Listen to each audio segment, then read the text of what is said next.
आर्यन, तुम्हारा यही प्रेम मुझे बहुत कमजोर कर देता, इसलिए मैंने फैसला किया है कि कुछ दिनों बाद मैं यहाँ से चला जाऊंगा। तुम ऐसा कुछ भी नहीं करोगे। ज्वाला जी, आपको नहीं लगता कि आपने रोमेश बाबू और हेम को अलग करके अपने प्यार को खतरे में डाल लिया? तुमसे किसने कहा कि हमें उससे प्यार है? तो मेरी एक बात कान खोल के सुन लो, अगर बात हेम की हुई या फिर उस पर किसी भी तरह का खतरा हुआ तो मुझसे बुरा कोई नहीं होगा। वो हमेशा इस तरह से ही मुझे सताता रहता है।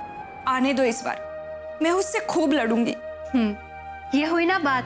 এটা চলবে না, এটা চলবে না। हाँ, हमारी हेम को किसने रुलाया? नहीं काका, मुझे किसी ने नहीं रुलाया, वो बस आंख में कुछ चुभ गया था इसलिए। मुझे लगा जैसे तुम दोनों रमेश के बारे में ही बात कर रही थी।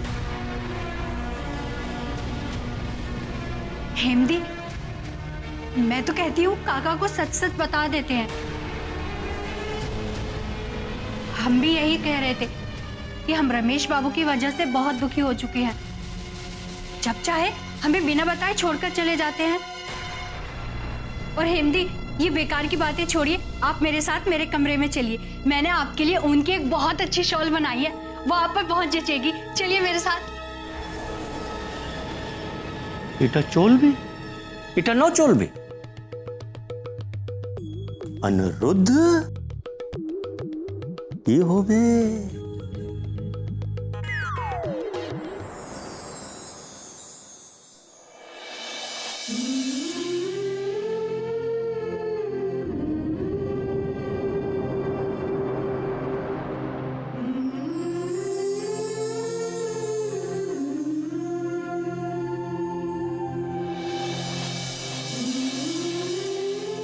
आप? हाँ बेटा, हम ये लो, पहले तुम इन सबको छोड़ो और दूध पी लो फटाफट। अरे काका, ये क्या?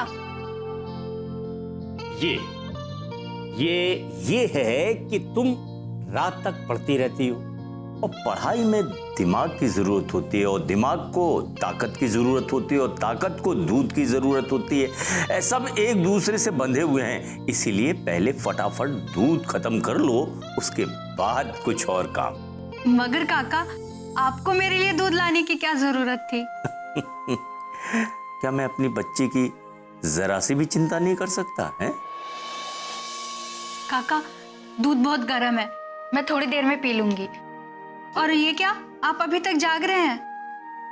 दिलो दिमाग में चिंताएं इतनी हैं कि नींद नहीं आती। क्या बात है काका? तुम्हारी हेम दीदी की चिंता लगी रहती है। वो दूसरों की गलतियों को भी अपने दिल में बैठा लेती है और सब कुछ चुपचाप अकेले सहती रहती है। परी बेटा, क्या तुम नहीं चाहती कि तुम्हारी हेम दीदी को वो सारी खुशियां मिले जिसकी वो हकदार है? हाँ काका, आप सही कह रहे हैं। हेमदी ने अपने जीवन में बहुत दुख उठाए हैं और अब हमें उनकी खुशियों के बारे में सोचना चाहिए। ठीक कह रहे हो बेटा, लेकिन रमेश ने उसका बहुत दिल दुखाया है। उसने हेम के प्रेम का मजाक उड़ाया है। रमेश हमारी ही भावनाओं से नहीं खेला, उसने कमला को भी धोखा दिया। ये रमेश का करना ठीक था क्या? तुम बताओ, उसकी क्या गलती थी? उसने अपने एक फायदे के लिए सारे रिश्तों को उलझा के रख दिया।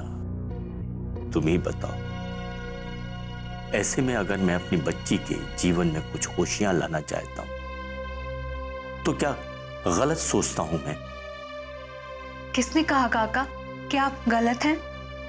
परी, हेम की आंखों के कोने में जो नमी तैरती रहती है ना, मैं उसमें बस खुशियां भरना चाहता हूं। बोलो, क्या करोगी मेरी मदद? काका, हेमदी की खुशियां वापस लाने के लिए मैं कुछ भी करने के लिए तैयार हूं। बस बेटा, तुम्हें मुझसे एक वादा करना होगा। काका, मैं आपके हर फैसले में आपके साथ हूं। बेटा, मैं चाहता हूं कि हेम की खुशियों में, हेम के जीवन में रमेश ना आए, वो उसके जीवन से बाहर चला जाए। और अगर कहीं वो हेम के इर्द गिर्द भी नजर आए ना, तो तुम सबसे पहले मुझे खबर करोगी। क्या ये कर पाओगी ना? मुझे एक बात सच सच बताओ बेटा, क्या रमेश हेम की जिंदगी में? काका, अरे आप इतनी मेहनत करके मेरे लिए दूध गर्म करके लाए थे और ये बर्फ की तरह ठंडा हो गया। मैं इसे गर्म करके पी लेती हूँ। और हाँ, आप भी सो जाइए।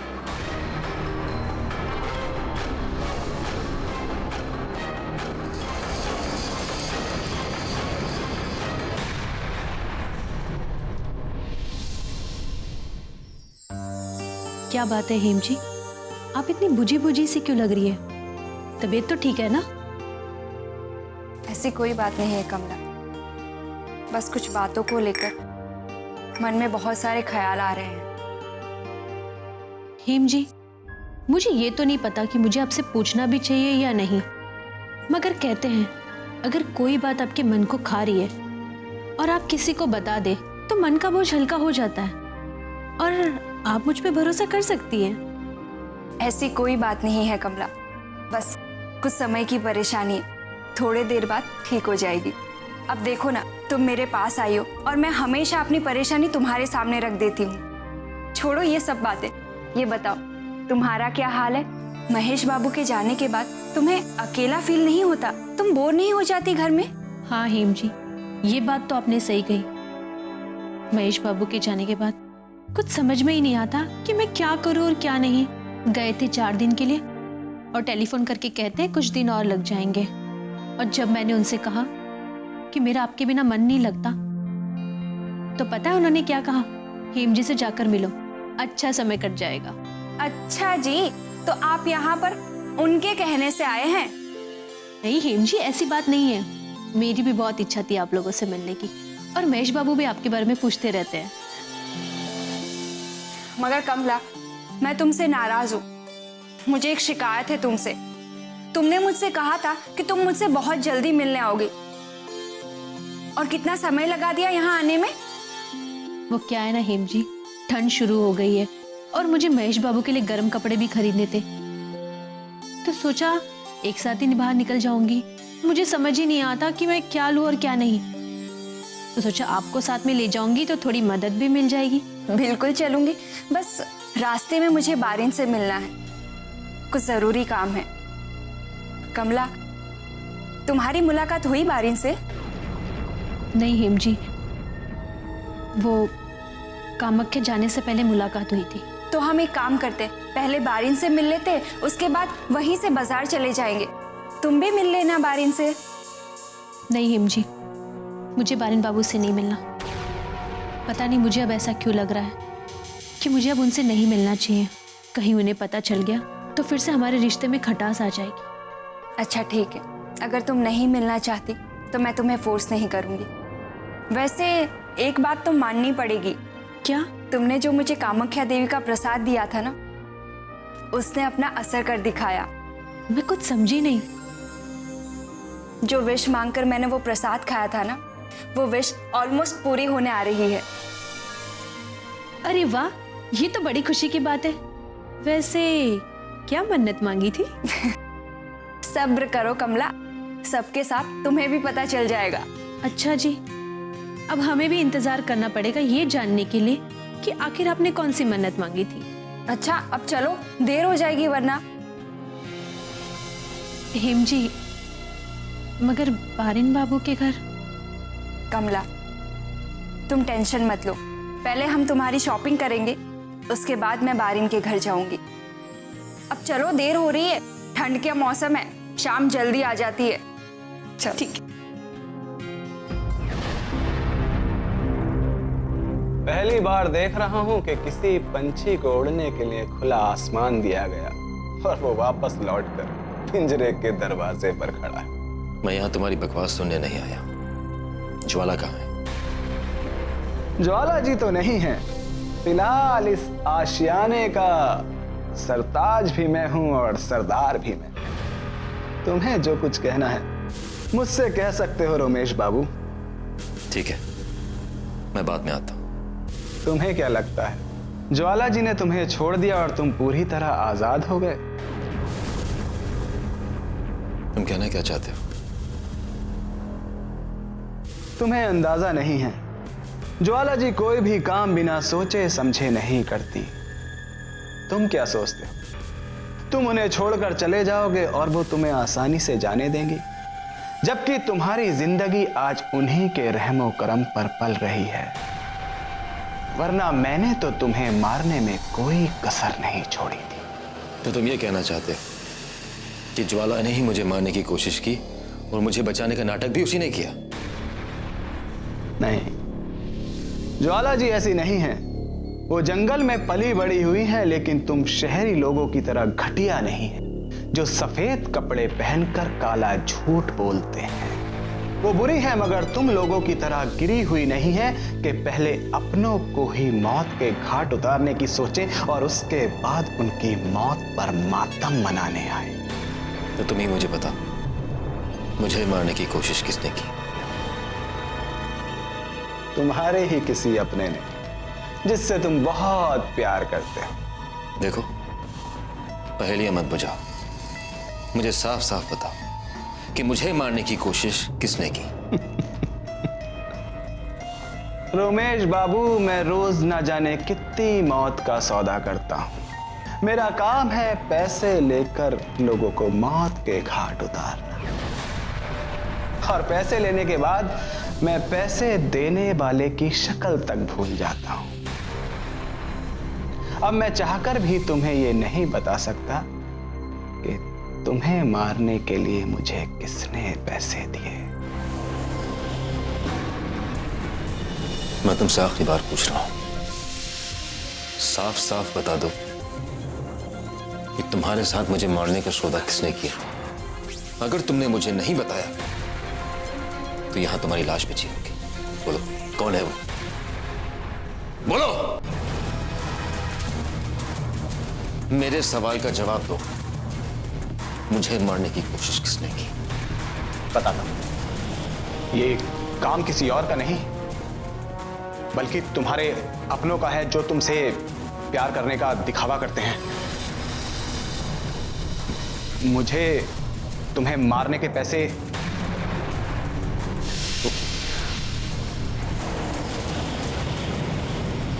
हेम के घर वालों ने दिए थे।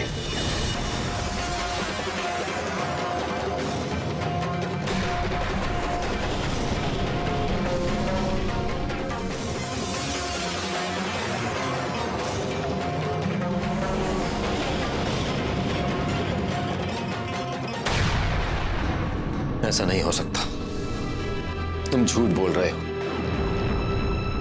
हेम के परिवार में मुझे मारने की कोशिश कौन कर सकता है?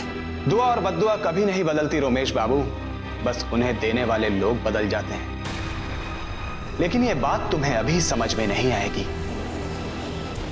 क्योंकि तुम उसके पास जा रहे हो जो तुम्हारी जान के दुश्मन है, और उसे छोड़ रहे हो जो तुम्हें सच्चा प्यार करती है। देखो देवीकांत, मुझे बताओ कि मुझे मारने की कोशिश किसने की?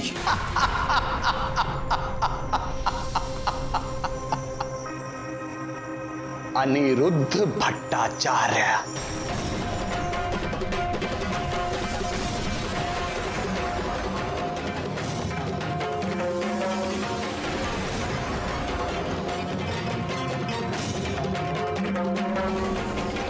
क्या काका ने? हाँ, काका ने ही मुझे तुम्हें मारने के लिए पैसे दिए थे।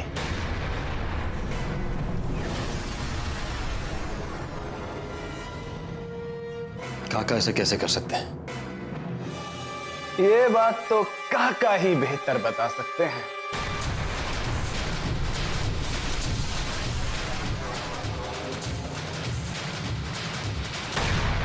हमारी हेम ने भी रमेश के नाम की जिद पकड़ रखी है और हमें इस बात को नजरअंदाज करके उसके लिए लड़का ढूंढना पड़ेगा। क्या हेम इसके लिए तैयार होगी?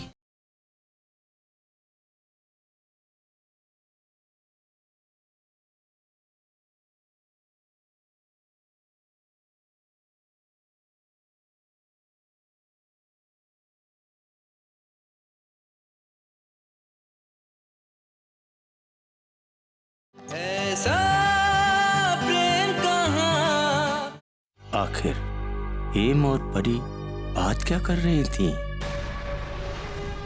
मैंने अपने कानों से सुना है उनकी बातों में रमेश का जिक्र था। कहीं ऐसा तो नहीं कि रमेश का सुराग मिला हो इन्हें?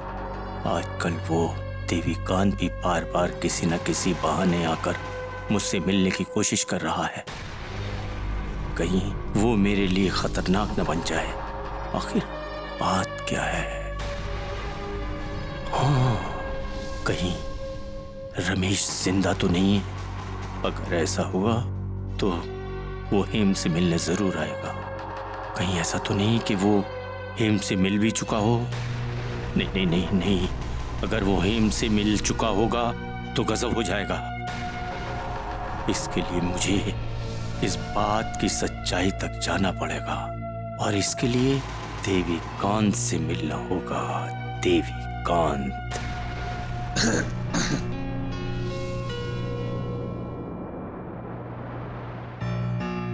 दादा बेटी। क्या बात है अनिरुद्ध, तुम्हारी तबीयत ठीक नहीं है क्या? नहीं नहीं दादा, ऐसी तो कोई बात नहीं है। नहीं, कोई तो बात है। आज तुमने खाना भी ठीक से नहीं खाया, बीच में उठ के चले आए। आखिर बात क्या है? हेम के बारे में सोचा है आपने? क्या हेम पूरी जिंदगी में अपनी जिद और रमेश के इंतजार को लेके ही गुजारेगी? देखो अनिरुद्ध, हेम की चिंता तो मुझे भी है, लेकिन मुझे कुछ समझ ही नहीं आ रहा आखिर मैं क्या करूं। और हेम मेरी कोई बात सुनती ही नहीं है। तुम ही उसे समझाओ ना। दादा, मैं सोचता हूं इन बातों को छोड़ के हमें हेम की शादी के लिए सोचना चाहिए। हमारी हेम ने भी रमेश के नाम की जिद पकड़ रखी है और हमें इस बात को नजरअंदाज करके उसके लिए लड़का ढूंढना पड़ेगा।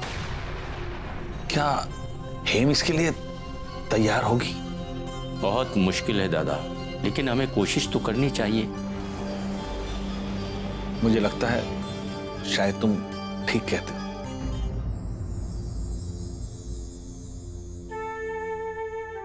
रमेश, आखिर तुम ऐसा क्यों करते हो? क्या बात क्या है हेम, तुम इतनी घबराई हुई क्यों? मैं घबराई हुई क्यों? क्या तुम्हें नहीं पता कल तुम कहां चले गए थे रमेश? तुमने मुझसे वादा किया था कि तुम मुझे बिना बताए कहीं नहीं जाओगे, और ऐसा कौन सा जरूरी काम था जो तुमने मुझे बताना ही जरूरी नहीं समझा? मैं तो डर गई थी। ऐसा लगा जैसे मैंने तुम्हें फिर से खो दिया है। देखो हेम, तुम शांत हो जाओ, इतनी बड़ी बात नहीं है। तुम बैठो। कैसे शांत हो जाओ रमेश, कैसे? आखिर तुम्हें मुझे परेशान करके मिलता क्या है? कहां गए थे तुम? यूं अचानक कहां चले गए थे? कभी तुमने सोचा कि जब तुम नहीं होते हो तब मुझ पर क्या गुजरती है? कभी सोचा है तुमने? और तुम थे कहां चले गए थे यूं अचानक? मैं तुम्हें सब बताऊंगा, मगर इस वक्त मैं तुम्हारे कोई भी सवाल का जवाब नहीं दे सकता। देखो रमेश, मुझे तुम्हारी फिक्र थी, इसलिए मैं जानना चाहती हूँ कि तुम कहां चले गए थे। देखो हेम, पहले तुम शांत हो जाओ, फिर मुझसे जो पूछना है पूछो। तुम्हें क्या मुझे भरोसा नहीं है? ऐसी बात नहीं है रमेश, ऐसी बहुत सी बातें हैं जो मुझे जाननी है। इतने दिन तुम कहां थे, और अगर इसी शहर में थे तो फिर मेरे सामने क्यों नहीं आते थे? मैं तुमसे पहले भी कह चुका हूं कि मुझे थोड़ा वक्त दो। सही वक्त आने पर मैं तुम्हें सब कुछ बता दूंगा। अभी क्या है, तुम बार बार मुझसे एक ही सवाल पूछती हो, और बार बार मेरे पास तुम्हें देने के लिए कोई जवाब नहीं होता। रमेश, मैंने तुमसे ऐसा कुछ नहीं पूछा जो तुम मुझ पर गुस्सा कर रहे हो। बस मैं यही जानना चाहती हूँ कि आखिर ऐसी कौन सी वजह है जो तुम्हें मेरे सामने नहीं आने देती। देखो हेम, इस वक्त मुझे तुम्हें जितनी बातें बतानी चाहिए थी मैं तुम्हें बता चुका। अब बार बार मुझसे यही सवाल करके मुझे परेशान मत करो प्लीज। ये किस तरह से बिहेव कर रहे हो तुम मेरे साथ? क्या हो गया तुम्हें? आज से पहले तुमने कभी मेरे साथ ऐसा नहीं किया। क्या अब तुम्हें मेरी बातें भी परेशान करने लग गई? क्या मुझे अब ये जानने का हक नहीं है कि तुम इतने दिन कहाँ थे?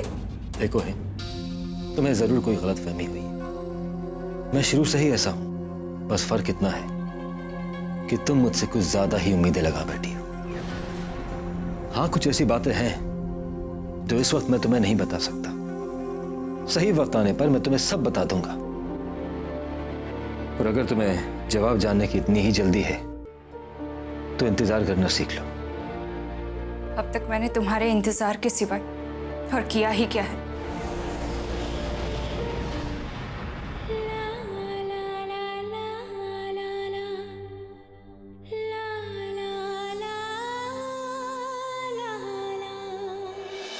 बेटा वो तो एक राह का पत्थर था बेटा, जो ठोकरे खाता हुआ तुमसे टकरा गया।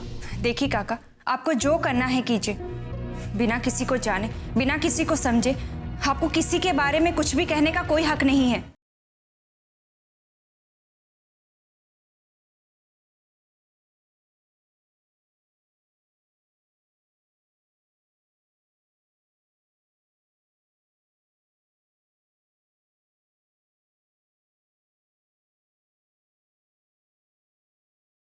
ऐसा प्रेम कहाँ। आप चिंता मत कीजिए, मैं समय से वहां पहुंच जाऊंगी। आपके साथ कोई हो ना हो, मैं वहां रहूंगी। अब आप आराम से घर जाइए।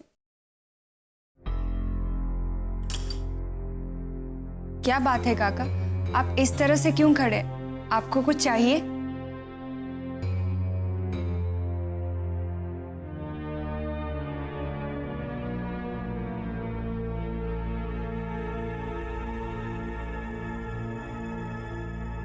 मुझे तुम्हारा वक्त चाहिए, कुछ जरूरी बात करनी है तुमसे। देखिए काका, आप प्लीज मुझे गलत मत समझिएगा, मगर आप जिस बारे में मुझसे बात करना चाहते हैं, इस वक्त वो मुद्दा मेरे लिए इतना जरूरी नहीं है और मुझ पर काफी जिम्मेदारियां हैं जो मुझे निभानी है। मैं जो तुमसे कहना चाहता हूँ उसको समझने की कोशिश करो।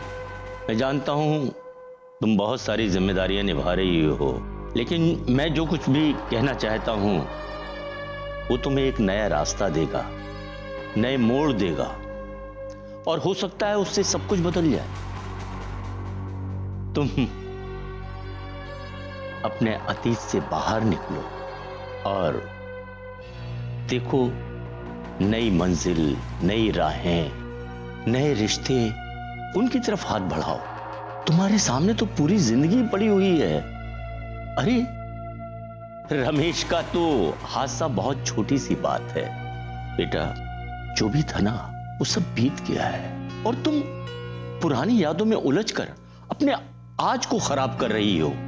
इंसान को अपनी बीती हुई जिंदगी से सबक लेकर उसे आगे संवारना चाहिए, नहीं तो वो उसी में उलझकर और बर्बाद होकर रह जाता है। बेटा, रमेश तुम्हारे प्यार के लायक नहीं है। अरे तुमने अपने प्रेम के मन मंदिर में एक ऐसे पत्थर की पूजा करना शुरू कर दी थी जो प्यार का मतलब नहीं जानता।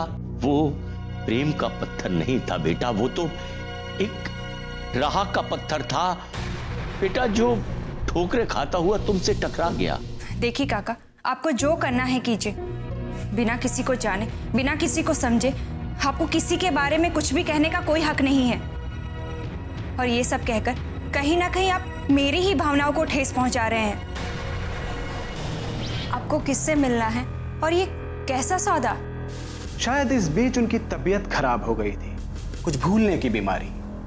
इसलिए आज मैं सोचकर आया हूं कि उन्हें सब कुछ याद दिलाऊंगा और ये अच्छे से बताऊंगा कि मैं कौन हूं, और अपने पैसे भी लेकर जाऊंगा।